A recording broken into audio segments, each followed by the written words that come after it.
My name's Jay Henry. I'm the Chief Marketing Officer at Ringgold, and I originally came to work at Book News Incorporated, which was purchased by Ringgold last year, and they were kind enough to ask me to take over and on the marketing side and sales side for Ringgold, as well as Book News, and help with integrating the Book News business into the Ringgold family of products.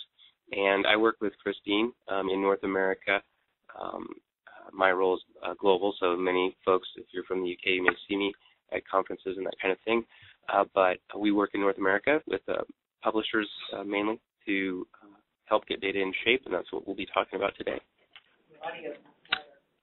Great. Well, everyone, thank you again so much for joining us this afternoon. And by way of introduction, those of you I don't know, I'm Christine Orr, the sales director for our North American clients here at Ringgold. And I help our publishers primarily with the kind of services we're going to talk about today, identify, auditing, and how our clients can start utilizing identifiers more robustly in their kind of high-value records and in their internal supply chains.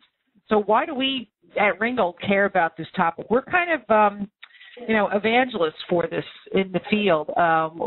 We developed the Identify database about 10 years ago, and it was really created, birthed on the idea of standard unique identifiers. Our mission's always been to smooth the supply chain and enable data to be exchanged easily among a publisher's internal systems and around the supply chain that's getting more complex. We're getting more reliant on data and metadata to get the right content to the right researcher, and to give us as publishers and intermediaries really strong data-based feedback on how well we're succeeding at our mission to serve the research population.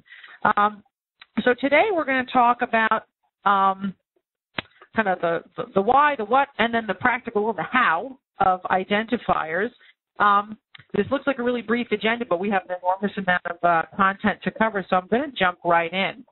Okay?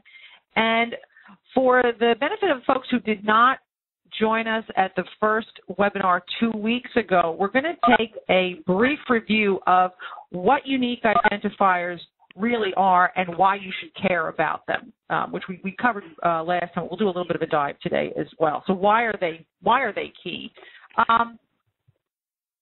Identifiers have always been around in publishing, and think of ISBNs. I remember my first job in publishing was at B. Dalton Bookseller in my local mall, selling books to the people, and we used ISBNs to ring up books at the register and track our inventory. But now we're starting to see a proliferation of IDs, not only those that can uniquely identify content, but for the individuals and organizations that are meaningful to us. You're probably hearing a lot about ISNI and ORCID, and not really knowing exactly what they are or why you should care or why they are important. So we're going to dig into some specific identifiers today as well.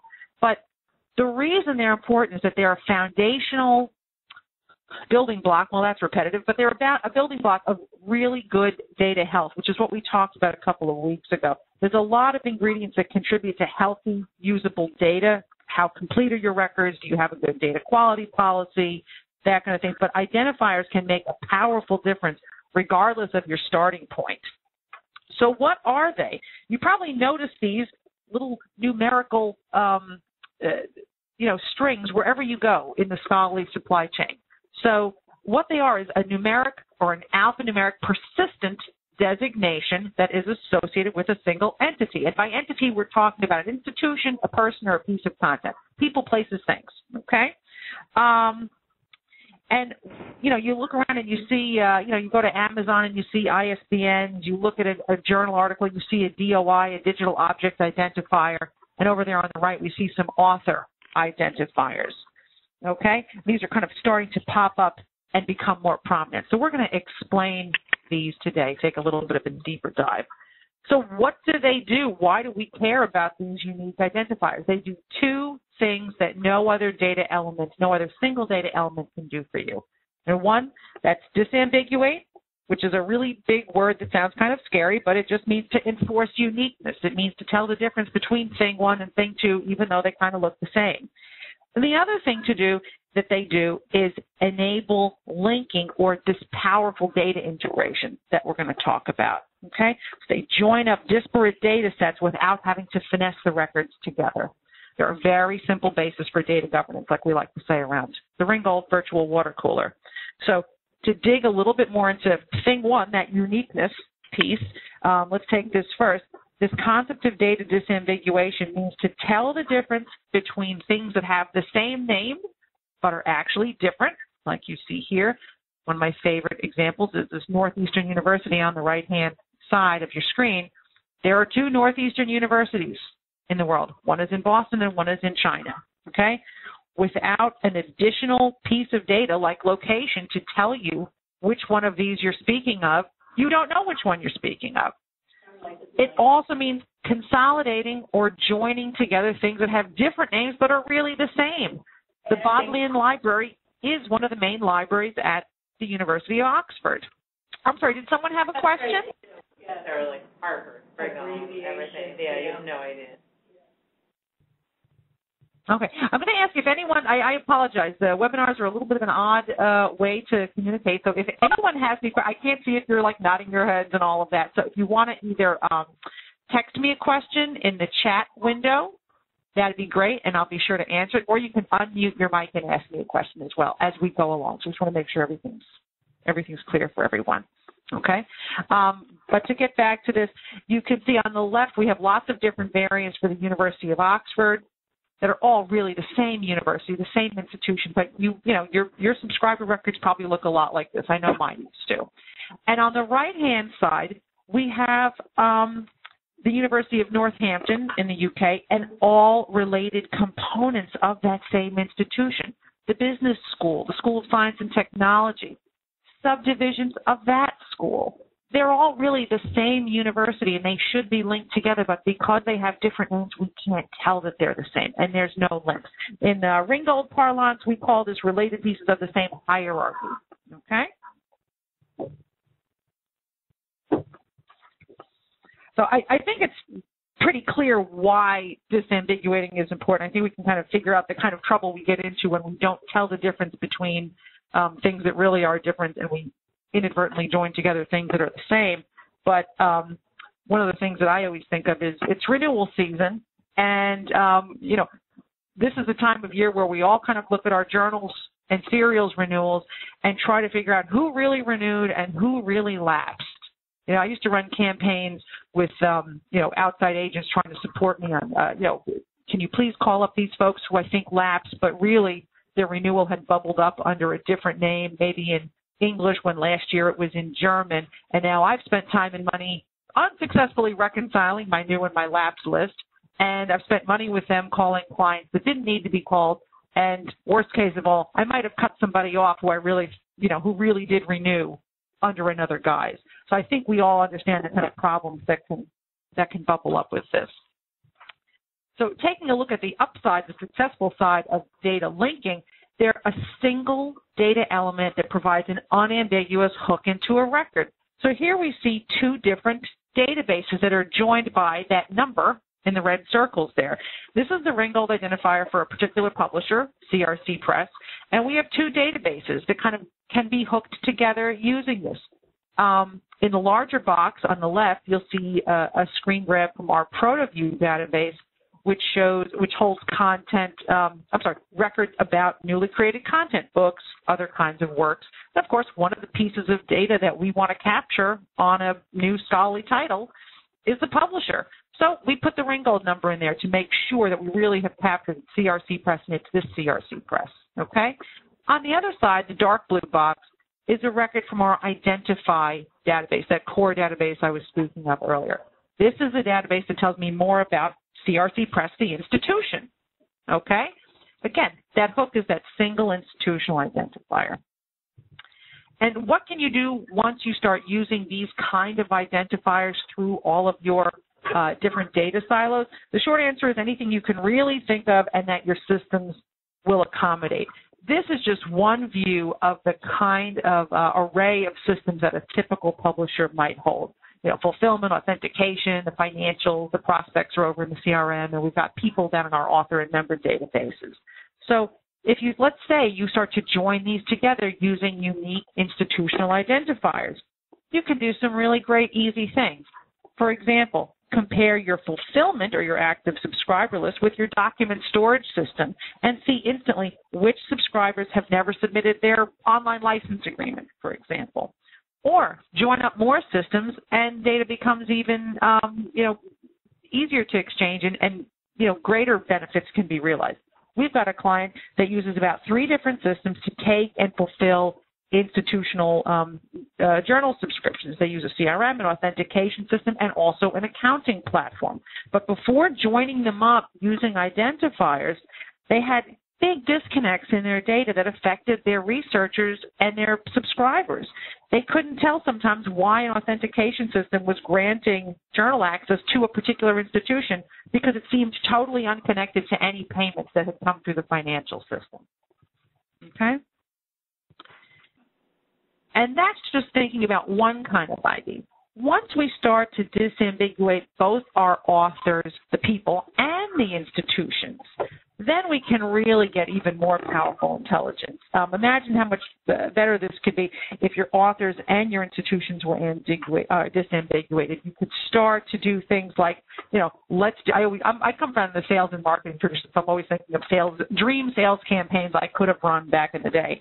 And if something would be a great case would be like outreach to authors at institutions that don't have subscriptions to journals in a particular subject area. Without joining things up properly, that would be guesswork at best, and there'd probably be a lot of dropped connections.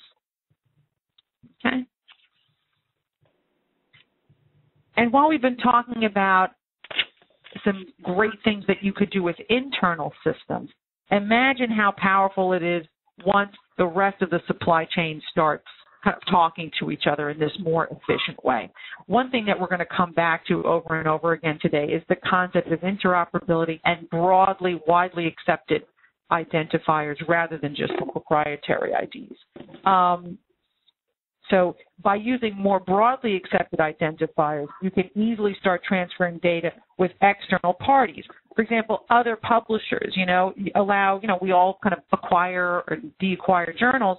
So imagine more seamless journal transfers where no subscriptions are dropped and no researcher is left kind of hanging there because the connections weren't made to keep fulfilling their journal service. Okay? So this is how the supply chain really can look. Jay, did you want to jump in at all here? Well, I like this slide because I think it really illustrates what's possible or what our vision at Ringgold really is in a universe where not just unique identifiers, but identifiers that adhere to standards that are accepted across the industry, how that can really truly bring things together to create, the way I like to describe it is to really be able to create knowledge from data. There's a lot of data. It becomes sort of information. Once it's linked together, we can begin creating reports and start looking at a specific book's life cycle, for example, in a much more detailed way with information that helps inform internal business decisions. And this is the exciting bit for us at Ringgold, where standard identifiers are proliferating throughout not only our industry, but just about every industry, and it's truly making life much easier and more efficient for the people who are tasked with moving data around and creating analysis of that data to develop knowledge about the business. So I like the way this is sort of our pie in the sky ideal universe, but we have a front row seat to witnessing the proliferation of unique standard identifiers throughout the supply chain that really is moving those folks who participate in such a data governance approach to a point where they just have greater access to information that they can do something practical with. So. Thanks, Jay. Now we're going to take a little bit of a deeper dive into some of the identifiers that are gaining acceptance and being used more frequently. This is the what of the presentation. So we're going to define the identifiers, talk about some scope and coverage notes, and help you think about which ones might be appropriate for you to start incorporating. So again, we're looking at the entities that are meaningful to us in scholarly publishing, the people, the contributors, members and authors, the content that those folks create and use and the institutions that distribute and purchase the content. Okay, and identifiers of all kinds in all of these three sectors are becoming more important, and the industry is starting to kind of coalesce around identifiers that are designed to be adopted across the industry and be adopted by all manner of systems rather than only those that are just those that are utilized within a single system and are not meant to be shared. Again, the interoperability is becoming much more important. And there are a lot of IDs available, created for different purposes and scope. So let's start looking at a couple of them. The personal identifiers. What I really want to just highlight here is the fact that we're seeing cooperation between proprietary and open registries that have been created for kind of different purposes to smooth out the supply chain. The first couple, ISNI and ORCID, which we'll actually show some sample records of in a moment, are open standards. Scopus and the researcher ID from Thomson Reuters, these are also kind of broadly used. They're generated out of specific systems, but they've done, those companies have taken the steps of really incorporating themselves into ORCID and providing bridges into the ORCID system for just kind of seamlessly map their IDs into ORCID. So, again, it's another example of this interoperability. And, of course, there's lots of other proprietary systems. Mendeley, you get an author ID. Microsoft Academic, you get an author ID, that kind of thing. So here's an ORCID record of a not very prominent researcher. And what I want to highlight here is just to kind of just walk you through the record really quickly. ORCID stands for Open Researcher and Contributor ID. Okay. The scope are, just like it says, authors and contributors, just as advertised, to scholarly research. These are active researchers, so they're not, for the moment, ORCID has decided not to kind of retro-populate the database with deceased or inactive researchers, folks who are no longer contributing to research. So it's not a historical registry for the moment. They have about 500,000 ORCID IDs and counting, and they're a very highly structured and curated database. You'll see here the institutions where, I went to university and places I've worked in the past. And the interesting thing to note from this is that these institutions were populated using an authority file in the back end. So there's not the free text entry. You can imagine what I would have come up with if I had to type in Long Island University, CW Post. It would have been a mishmash. So actually, the nice thing is they are using the Ringgold Identifier database on the back end to power these drop-down menus. So when you're creating or updating your ORCID record, you start entering your where you went to school and where you're working and all of that. It's starting to populate from these predefined drop-down menus.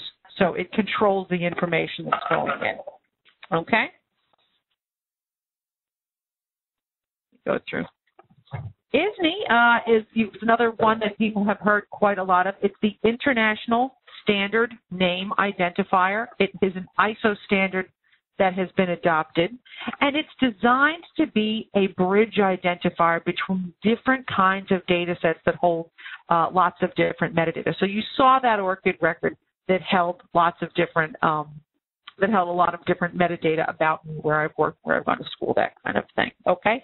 ISNI records, we'll look at a couple in a moment, are not meant to hold lots of specific metadata about an entity, but they're designed to be used to link you between different data sets that do have proprietary IDs and metadata. So, for example, let's say, the Ringgold database might be one that you use, and you might use Dun & Bradstreet and have DUNS numbers. Each of those databases holds lots of different information about the entities within it, but they don't join together. Ringgold doesn't have some agreement with Dun & Bradstreet. But by linking via ISNI, using that as a bridge, some company that's using both of those databases would be able to import and combine those data sets and kind of zip them together very easily and jointly leverage the knowledge that's held in each and know that you're really just talking about the same institution. Okay? So here are a couple of ISNI records to take a look at. Now, ISNI, their scope is they are meant to identify anything considered a public party. most of which are like creators of content or otherwise appear in library and union catalogs. So here you see Niels Bohr. I used to work at the American Institute of Physics, so I always got kind of physics and engineering on the brain. So Niels Bohr, this is how he might have appeared in published works or in library catalogs. We've got kind of a lot of different name variants here and some very basic information, dates, and that's, birth and death date, and that's about it, okay? And just like we have a relationship with ORCID, Ringgold also has a relationship with ISNI. We are working to map the institutions held in the Ringgold Identifier database to those held in ISNI. And actually, makes more sense. Let's go to an ISNI institutional record because that's our scope is only institutions. Okay. So here's a sample ISNI record for an institution that creates content, AAAS. Okay. We're working with ISNI to map all of the institutions in our database to their database.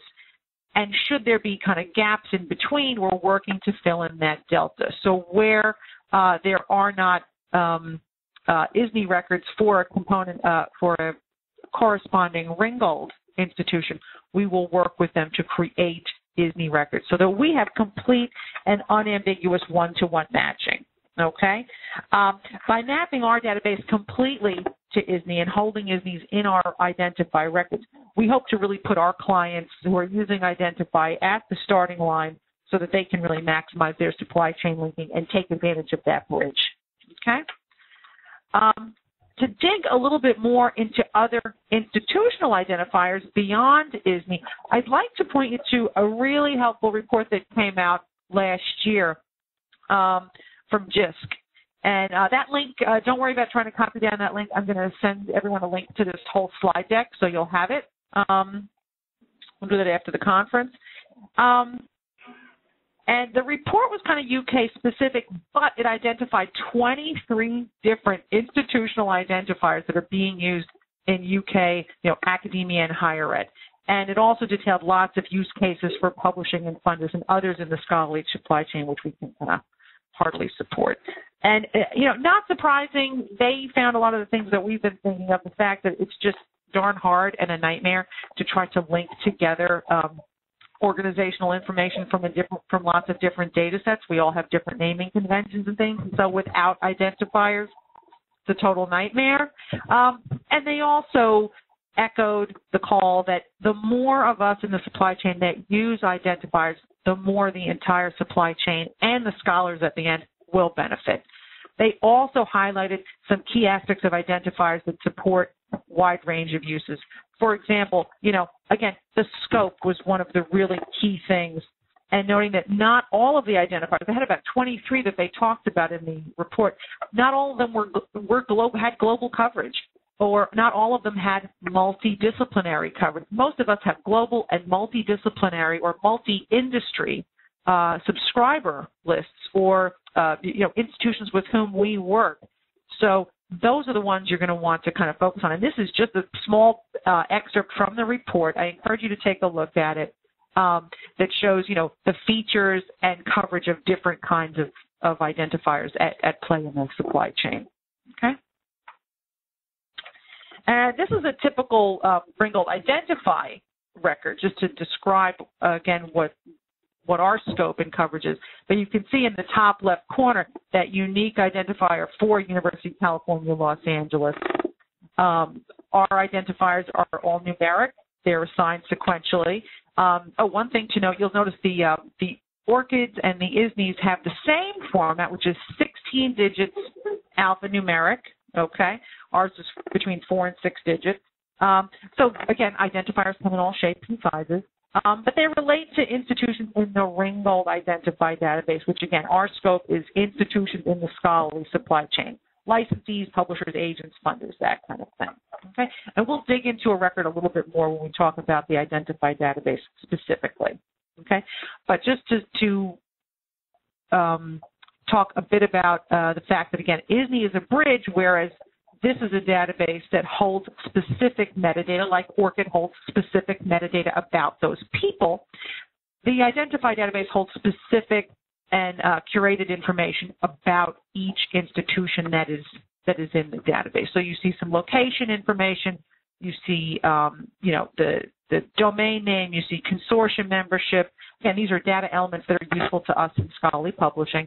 And on the right, you see that kind of size and shape data. So what kind of institution is this? Is this an academic? Is it a hospital? Is it a corporation? What size, staff, that kind of thing. What tiers are appropriate? So you see there's about 15 data elements in the database, and we'll actually soon be expanding this to about 25, but we'll talk about that a bit later. I also wanted to show you a couple of examples from FundRep. This is another database that covers just about 4,000 funding bodies around the world. This is managed by the good folks over at Crossref. And this can be used to normalize funder names and ID against identifiers, okay? More of us want to track who is funding the research.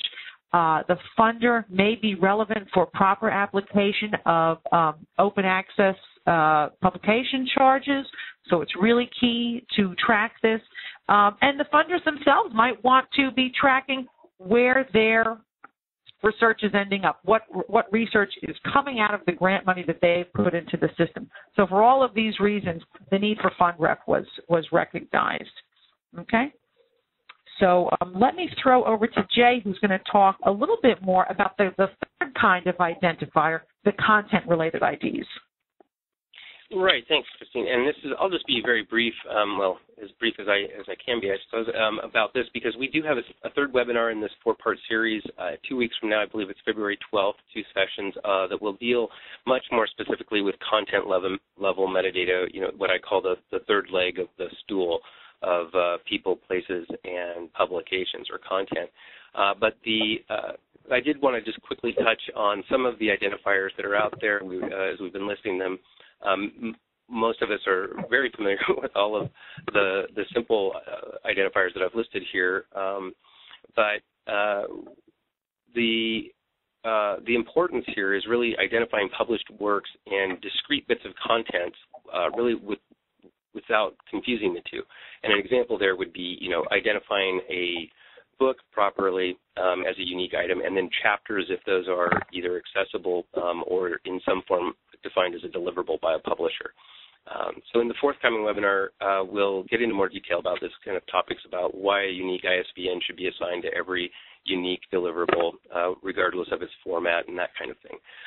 But I did want to say that we have gotten to this point where a combination of technology and the good data governance that's been put in place by many participants in our supply chain has really grown to a point where we can not only identify content, but we can identify it in a way that really exploits the linking capability created by the data hooks in the other main areas of description, being the institutions and the people. So by bringing those together, the identifiers really allow us in these broad categories to create a much more precise view of how a piece of content lives in the world, and create a clear picture of how contributors and funders, publishers, users are interacting with the content.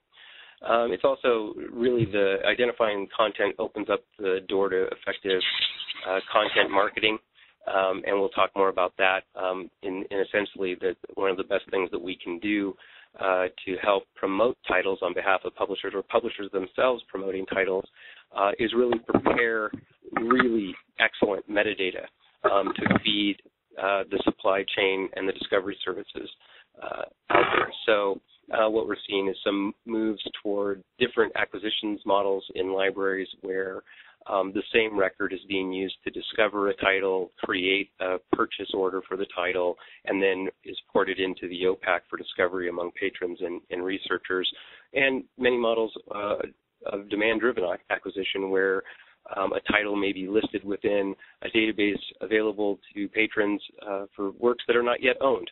And there are ways that we can identify and tag content in a way that ensures publishers are doing everything they can to ensure that users are seeing their content and driving purchase and use. But we'll get into more of that in a couple of weeks. And with that, we were moving on to, I'll keep on going here with embedding identifiers into our records. This is more of the how. We've talked about the why and the what, but we did want to talk about some practical concepts to keep in mind with respect to getting identifiers into your records in the first place and what that would really look like. So we can go ahead and move on. Christine, thanks. So the where and when to include IDs, these are all elements of planning and breaking down what it is you really want to do. This is, a typical process that would be, found with any project that you might take on, is figuring out what kind of questions you're trying to answer and what you're really going to do. But there are a couple of things that we do know, and that is identifiers need to be added to existing records. And embedding IDs needs to happen for any new records that are created. So from that standpoint, you can then start thinking about what data sets do you want to work with. Some customers want to take on everything in the organization with a full-on data governance program that touches every puddle of data in your organization.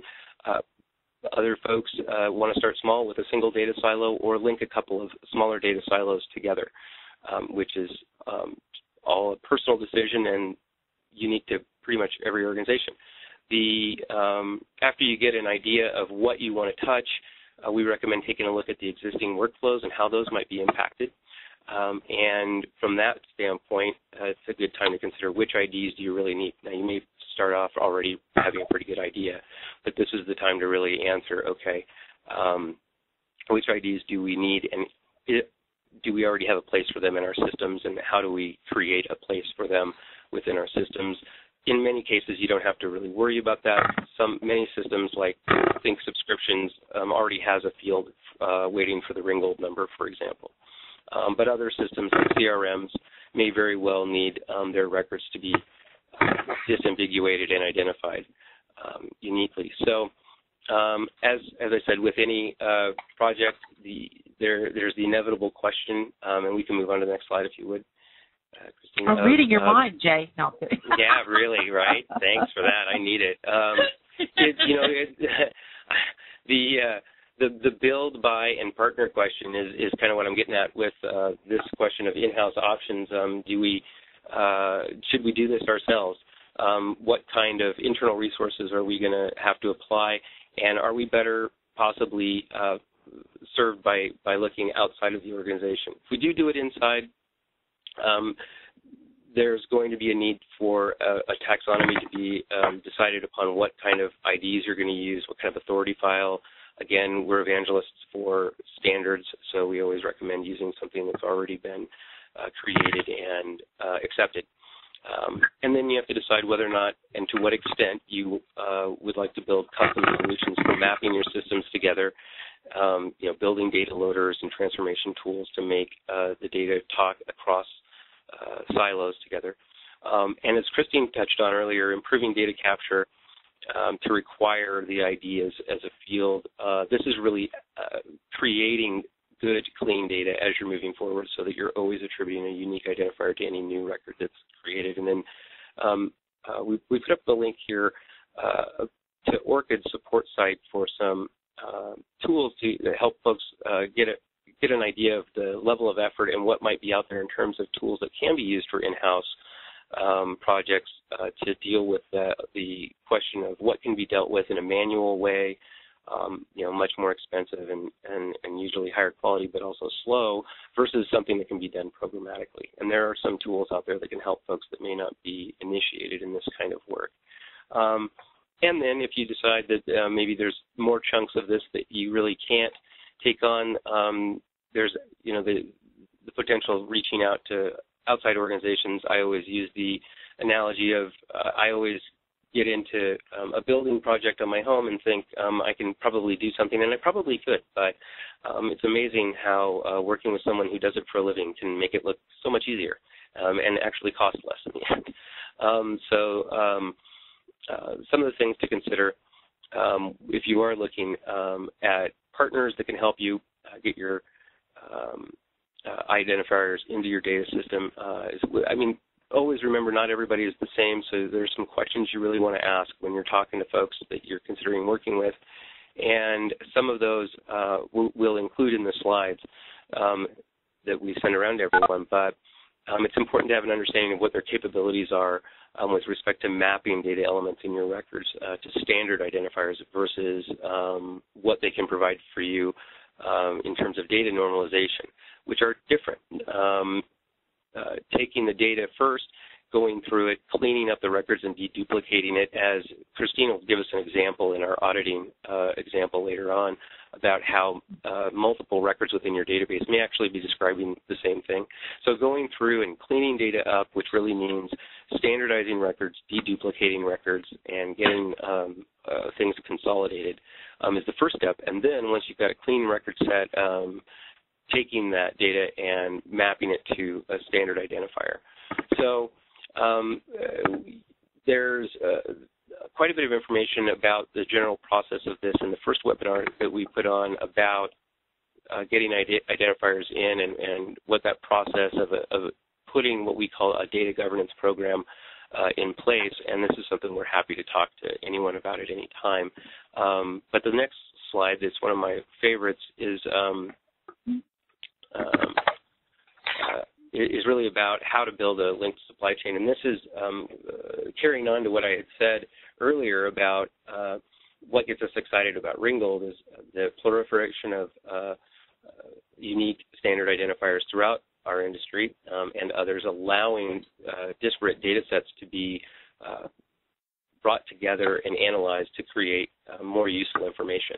So we always like to encourage good data governance among anybody we talk to. So we always ask our vendors and partners, and urge anyone to do the same with yours, to adopt identifiers, and again, it's standard identifiers is what we really want to see develop in the market, and request that any dedicated data fields in any systems implementations rather, meaning again, have place for that in any data structure that's being built or put out, so that there's room to identify records properly. IDs in the data exchange process is really, that's where the rubber meets the road, so to speak. Working with exchange with your subscription agents or other partners to be able to very clearly describe any entity, be it a person, a place, or a publication. It just solves a lot of problems and smooths, by reducing confusion really, and smooths that transaction channel. And then a really simple thing that we do encourage publishers to do is to ask authors and contributors to register with ORCID. We believe that that's a great database. We work with them, as Christine's already mentioned. It allows us a crowdsourcing approach to developing a rich database of authors and contributors that then can be linked to institutions, to specific bits of content, and we'll see a lot of power emerging from that arrangement in the next 2 to 5 years, I'd say. We're going to see some pretty powerful things come out of this truly linked up supply chain. So, with that, just on a how-to slide, I'm jumping right on top of you, Jen. But to tack on to the ORCID thing, I want to just give a plug to ORCID. They have been so good in the industry. They're running a series of, they have kind of partner days and ORCID meetups and things where publishers and other intermediaries who are starting to use ORCID and starting to actually plug it in. It's one thing to ask your authors and contributors to register with ORCID, but then how do you really plug into that system and make it part of your own system? So they've been running some really helpful kind of user groups and partner days, and you can kind of meet other folks who are doing it and see exactly how they're doing it. And it's been a very great and open collaborative process, so it's really, really very nice. Okay, and so we've kind of gotten through the why, what, and the how of it. I want to talk a little bit now about where we fit into this and how our services can be used to kind of help our publishers and other partners plug into the identifiers that we offer. And again, cornerstone of what we do is the Identify database, and we have a handful of services that are kind of spun off of that. So we kind of support, let's say, 2 legs of the stool.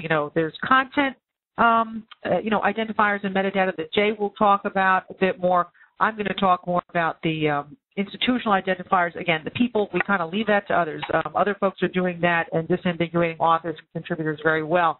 But we really sit in this institutional space. It's the cornerstone of what we do. But the Identify database, and in particular also our auditing service, which I'll dig into in a few moments with some specifics, can be used either, alone or together. We have clients that do both, to take both or take one or the other, depending on what the need cases are. And we usually spend quite a bit of time talking with our clients to really figure out, all right, exactly what problem are you trying to solve before we really make any recommendations about how we might help. But a few of the use cases are, taking Identify and utilizing that complete database by a publisher as an authority file of institutions, kind of a tentpole data silo to kind of plug lots of other systems into. Editorial, manuscript submission, CRMs, fulfillment, of course, always comes to mind. And by using these services kind of in combination or singly, you can do a lot of different things. With all of that additional metadata that we hold, it becomes easy, kind of classifying those institutions. It becomes easy to kind of analyze the customer base. I'm always, I'm not surprised, but I am surprised. Sometimes we don't get around to doing the kind of benchmarking and data analysis that we'd like to do to figure out just the kind of the basic pie charts of who are our subscribers? How many hospitals do we have? How many corporations do we have among our subscribers? And kind of tracking them over time. Well, disambiguation and mapping them to something like Identify is kind of the first step in figuring out really who have we got, okay? We all have loads and loads of duplicate accounts in our records. Let's face it, I mean, I've worked with publishers that have more than, 50, 60, 70 years of publishing history. So you can imagine, and come out of the print environment. So you can imagine the proliferation of data that stems from that. We also see a lot of clients who utilize the metadata in Identify records to support pricing decisions and policies. When people are migrating from one system to another very often, or one pricing system to another, they'll want to say, all right, how do we put the right people in the right bucket? And a lot of that supporting metadata can help undergird those decisions. And system migration, as we talked in the last session about how infrastructure, your technological infrastructure, is such a big piece of your kind of big picture of data health. We often talk to folks who want to protect those system investments. Hey, we're moving to a new online hosting system, or we're moving to a new fulfillment vendor, and we only want to move the good data. So it's a really good time then to normalize and standardize data. Okay? So those are some of the kind of top level use cases. But the Identify database, and I'm being a little bit repetitive, so I hope it's not too much, but we classify the world of institutions from a publisher's point of view. That's our scope. So we classify these institutions. We kind of, as Jay alluded to, we're kind of librarians for institutions, and we love to organize and classify things. So we classify these institutions. We tell you, is it an academic? Is it a hospital? We tell you the size and shape, so you can kind of figure out what kind of institution am I dealing with here. We give you a lot of additional data. Remember those ISNI records we saw that had a lot of name variants for Niels Bohr and the AAAS?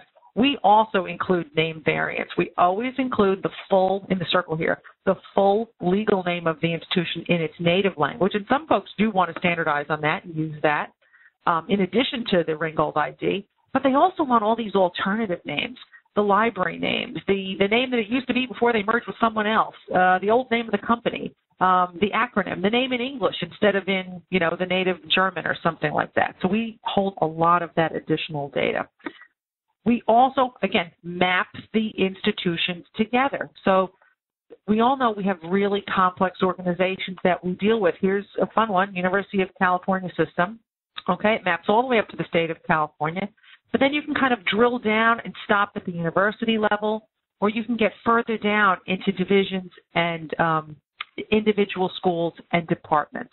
So when you're plugging all your data in and hanging it on the big tree of these hierarchies, you can either roll things up, say, let's roll up all your subscriptions to see what everyone at the University of California system has for you, or show me all the authors not in the UC system, but just in the College of Letters and Science at UCLA. So you can roll up or drill down, okay? And again, the scope note for Identify. we cover all industries and market segments and regions of the globe that are of interest to scholarly publishers. We're not meant to really be a directory of every, say, hospital or corporation that is out there. While we are very thorough and nearly comprehensive in academia, the rest of the world we include on an as-needed basis. And when we say as-needed, what we mean is this an institution that matters to scholarly publishers? Are they a funder? Are they an intermediary? Are they a publisher themselves? Are they licensing content? Of course, that's the biggest segment of our database, are those that are licensing content. Okay? And again, some places do both. Oxford University is purchasing lots of content from all the other publishers. They also have a division called Oxford University Press that is publishing and putting out content. So again, some of these institutions play different roles, but we include them all the same if they are meaningful to scholarly publishers. Database currently has about 370,000 institutions, but growing all the time, and it gets added to in a couple of different ways. We can talk about that in a moment. But how does Identify work? We provide, I really should have swapped these slides around. Sorry. There's an annual subscription and perpetual use license, pretty straightforward stuff. And when you license it, the access is enterprise-wide for all divisions of your company. It's very common that, say, the sales and marketing folks might want to get involved with this first because they're doing some market exploration. But later on, the editorial system will want to jump on board because they want to start mapping authors in, or just to identify where authors are coming from. So that's great. That's wonderful. Once we license to one area of your company, the entire company can use it. So, all right. We also provide it to you in a couple of different ways. We want to make the actual utility of the database as robust as possible. Very simply, there's an online system that you can log into, and you can see the institutions in the database, look them up, run reports, and do all kinds of things. Or for folks doing a more robust integration, we simply zip you the entire database every week for ingestion and incorporation into your own data warehouse or your own internal systems. Okay? We also have an API service that's available, so you can kind of quickly call in to identify and return select data elements on an as-needed basis. Okay? So where Identify provides you the entire universe of institutions that are meaningful to scholarly publishers, the auditing service maps just your accounts to Identify and basically gives you back Identify records for the institutions that you care about. Usually this is the most typical is the institutions that are subscribing to your databases and journals, that kind of thing. So really simply we try to get them into a much more organized and systematic structure so that you can then take the files and ingest them into your internal systems. Auditing is done manually. We have a team of about 40 researchers. We were talking about resources earlier when we were kind of considering in-house. Sometimes, we've all got global customer bases, but guess what? We need to sort out the records for China, and we don't have anyone that speaks Chinese, so how are we going to do this? So a lot of times clients will come to us saying, look, we really need to help. We really need an assist getting the records for a particular strategic region in shape, and that will be kind of the start of a relationship for us. So we speak about 30 different languages, and they're expert in their assigned regions. A lot of them are, again, former librarians or folks who worked in academia, so they understand the library and culture of the area that they're working in. And what we provide back to you, again, is essentially the full Identify record for any institution that is relevant to you. You get the Ringgold ID, the hierarchy mapping, and all of those additional metadata elements come back to you. This is the real nuts and bolts process, which I'll leave for those of you who want to kind of dig into the slide deck. I can explain it more on a one-off basis. But what do you actually get back? Great. So we've done all this mapping. Now what happens at the end of it? The deliverable is essentially we just give you lots and lots of data in different file formats that are intended to be used around the organization. So we're very cool on the branding side, aren't we? Audit files for systems and audit files for humans. So the systems files are really structured in a way that are meant to be sequentially uploaded into, say, your fulfillment system or your CRM or something like that. And then there's very simple Excel files that you can just kind of dig into and play around and make pivot tables out of and all of that. like anyone can just start using them right away. So regardless, again, of where your technology expertise is on the spectrum, we hope our deliverables will meet that. We've designed them to be utilized regardless of where you are. If you're IT heavy, or I've had people just sit and laugh and say, oh my goodness, Christine, my sales and marketing department has no IT support. So we wanted to have solutions that would be appropriate regardless of where you are. And we also, for folks that are subscribing to Identify and also using the audit service, we will create a customized view of that interface, of that Identify interface that shows you your subscribers against the rest of the world. So it's a really simple tool for prospecting and doing penetration analysis. And as we like to say, once you've definitively figured out who you do have as a subscriber, then it makes it so much easier to figure out who you really don't have. How many of us have spent time, I know I have, chasing either subscribers that had already come back to me or, people who I thought were a prospect and they really weren't. So we hope to clear up that confusion for you. And the auditing is done on a per record fee. So if you send us 1,000 records, that's 10 times as much as if you sent us 100 records. So kind of done that way. And Jay alluded to this earlier. This is, I see we have about 6-7 minutes left, so I will go kind of quickly through this auditing, but it's really cool. So on the right-hand side with the pink headers, these are the kind of records that we might typically get in from a publisher. Here it looks like 9 different accounts, and it looks like 9 different institutions. And you see, if we actually did kind of name standardization on these, you might not map all of these together that are really, these 3, do they really look the same or not? We've got all different kinds of variants. So this is what a post-audit file might look like. Okay, so here's the original data here in pink, and all to the left is the Ringgold data. So these 2 columns here immediately to the left are the direct maps that you see. Okay, so here's the School of Medicine here. Here's the top level institution again. And then here, we've actually pulled this out of the new consortia report that we're rolling out very shortly.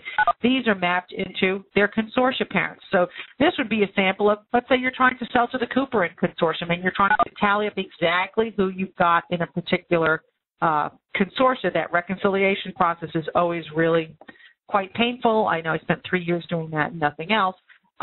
So having things disambiguated and standardized and mapped into institutions and mapped to where the consortia are, you can get to that intelligence and really get on with your job. Let's say you're in the sales and marketing department, of getting on with crafting the proper offer and doing the analysis rather than on the data massaging. So we take the data massaging out of it. Okay? We also, again, everything else that we've talked about that Ringgold does on the auditing side is really meant for very, kind of the high-value records, institutional subscriber records. But we now, of course, are seeing folks that want to try to map, say, their members or their authors to Identify. They've mapped the subscribers. Now let's extend this to another data silo. This is a new service that we are just starting to explore with some of our clients that matches institutional affiliations in personal records to Identify. We know that ORCID is fabulous, but you will always have authors that aren't using ORCID, they haven't gotten in, they haven't updated their records. So we do want to kind of fill that gap and be able to help our clients who want to match, different kinds of records into an authority file like Identify. So this combines machine matching with a manual process, and it's really appropriate for these other kinds of data sets like members and authors. We're just starting to explore this, so I'd actually be excited to talk to any of you about it if it's something you're thinking of doing, and see if this might be something that would help out. Validate very quickly, because I want to turn this over to Jay again. Validate is a service that's kind of an add-on to Identify that is appropriate for our clients who are doing data validation at the point of new record creation, which sounds very scary. That just means when you create a new customer record, we must have a Ringgold ID to go with it, because we do have clients that have gotten, as one of them said to me once, we've lashed ourselves to the mast of the Identify ship, and we want to make sure that every record we have going forward is definitively matched to Identify. So that means like when they have to create a new customer record or run a new invoice. They won't do it unless they know it's been mapped properly to identify so that they're not creating duplicate records. So you might want to get an identifier instantly if it's an institution that has not yet been added to identify. So this is a service that simply allows that to happen. Okay? And again, just kind of the nuts and bolts of how that works. But now I want to throw it over to Jay to talk about that third leg of the stool and what our ProtoView service is offering on the content side. Thanks. Well, we're coming right up on the hour, so I'll just be brief here. And as I said, we have a webinar that we hope anyone with interest in using data to power discovery, is the name of the slide here, can join us in a couple of weeks. But essentially what we are doing at Ringgold is developing our capability that does touch this third area of entities that we need to describe content. And we've been linking content together for a long time using ISBNs and ISSNs and DOIs, but it's taken on a new look. So we can go ahead and you can flip to the next slide, Christine. I'll just be quite brief. And so really, ProtoView is Ringgold's solution to how to help publishers promote titles into the supply chain using data as the main mechanism to do that. We purchased Book News in 2012 and did so because we saw a successful model for taking information from publisher in the form of print books and creating bibliographic information that went beyond just the title, author, year of publication, price, that kind of thing, but also included a professionally written abstract about the book that, as Christine mentioned about auditing, being both useful for humans and for machines. This is very much the same idea, is that the abstracts that are created are intentionally created to be useful to real-life human beings looking at a screen and trying to learn things about a title, and also to be efficiently indexed by the discovery service, the search engines, the library catalog systems that are out there in an effort to elevate the content of the publishers that work with us, and most very large publishers do work with Book News, and which is now ProtoView. And what we're really trying to do is create that next generation in anticipation of changes in the market where data really is becoming the key to promoting titles. And not only in the traditional discovery and acquisition model put in, that you'd find in a typical university library, for example, but also we're seeing a real strong growth in demand-driven acquisitions, which is requiring systems to be populated with information about titles that are not yet owned. And we've found that adding descriptive data in the form of an abstract is one of the most effective ways to elevate the content, make it stand out from the rest of the crowd, and drive purchase and use. So we can just go ahead and flip into the next one, Christine, and then I'll finish up. But essentially how ProtoView works is that we take in data from publishers, clean up and enhance the metadata, create a content summary, and then feed it into the supply chain, into discovery services used by librarians. And, for example, we populate systems like YBP's Gobi, B&T, Title Source 3, many others. These systems are populated with information about titles coming from publishers that we work with, and it's really the only way to get into those systems with this kind of data. So we provide that essential service for distribution of the data as well. So I'll leave it at that, and we'll tackle the rest of it in a couple of weeks when I hope many of you will join us. Great. And do text us any questions. Does anyone have any questions that they'd like to call out at this time? We're just ready to wrap up. I'm not seeing any, but we do have, as Jay mentioned, a couple of upcoming webinars. Again, we're going to dig into publication metadata and identifiers 2 weeks from today with Jay. And then in a couple of weeks after that, we're going to look at a couple of quick things that you can do to improve specifically your customer data health. We support publishers in doing kind of larger scale data standardization against the identified database, but sometimes you need to do kind of a quick project in-house. And we're going to give you a couple of tips on how you might be able to do that. So in session for 4 weeks from today. So we would love to have you join us for those future sessions. And we will circle back with all of you, and we're going to give you a link to this slide deck and also to this audio presentation. So if you want to share it with any of your colleagues, please do so. We also are happy to say we've had a really great response to this webinar series. So if you did want to share this with your colleagues or you missed maybe the first session, we will be running these again in the spring. So we'll let you know about that in case there's any sessions that you missed that you wanted to attend. So we would love to have you back. But thank you again for everyone's attention and time today. I know you're all really busy, and I hope this was useful and give you some food for thought in how you can start incorporating identifiers into your records. So thanks again for joining us, everyone, and have a great afternoon. And thanks to you, Christine. Thanks a lot for a great presentation. Great. Take care, guys. Bye now.